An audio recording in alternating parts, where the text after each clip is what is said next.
আসসালামু আলাইকুম। সবাই কেমন আছেন? আজ চিংড়ি ভুনা করব। চিংড়িটা বাচ্চাদের একটি পছন্দের খাবার। ছোট থেকে বড় সবাই খুব পছন্দ করে চিংড়ি। আমার মেয়ের একটি পছন্দের খাবার চিংড়ি।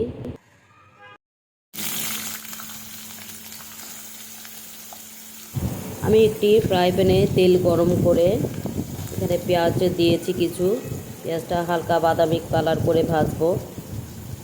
যতক্ষণ না বাদামি কালার হয় মশলাটা আমি পরে দিব।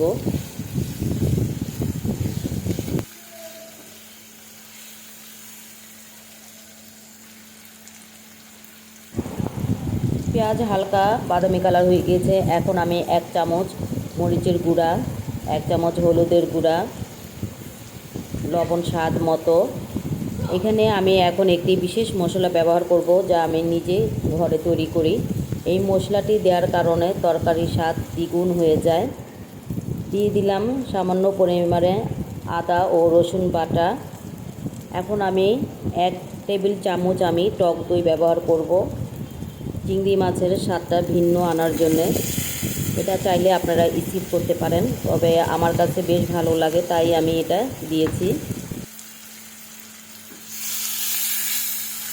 এখন সব মশলা একসাথে খুব ভালোভাবে মিশিয়ে কিছুক্ষণ কষিয়ে নেব, যাতে মশলার গন্ধটা না থাকে।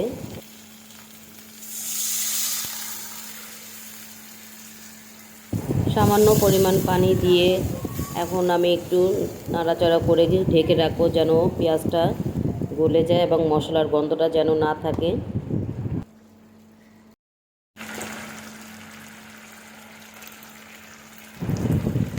আমি একটি টমেটো ফালি করে কেটে এখন আবার কষিয়ে নেব।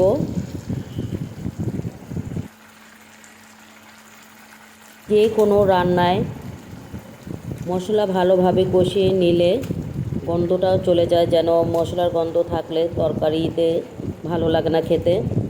এখন আমি চিংড়িগুলো দিয়ে দিচ্ছি। চিংড়িগুলো একটু ভালোভাবে নেড়ে তারপর আমি সামান্য পরিমাণ পানি এখানে অ্যাড করব।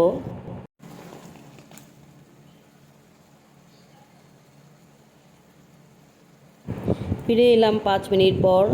আমার চিংড়ি ভুনাটা প্রায় হয়ে গিয়েছে। এখন নামানোর আগ দিয়ে আমি ধনে পাতা ও কাঁচামরিচ কিছু ফালি করে কেটে দিয়েছি, যেন ঝালটা ভিতরে যায়।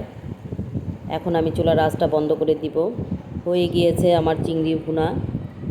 কেমন হলো রান্নাটা অবশ্যই আপনারা কমেন্ট বক্সে জানাবেন। যদি আমার রেসিপিটি ভালো লেগে থাকে তাহলে অবশ্যই আমার চ্যানেলটিকে সাবস্ক্রাইব করবেন। আজ এই পর্যন্তই। সবাই ভালো থাকবেন। আল্লাহ হাফেজ।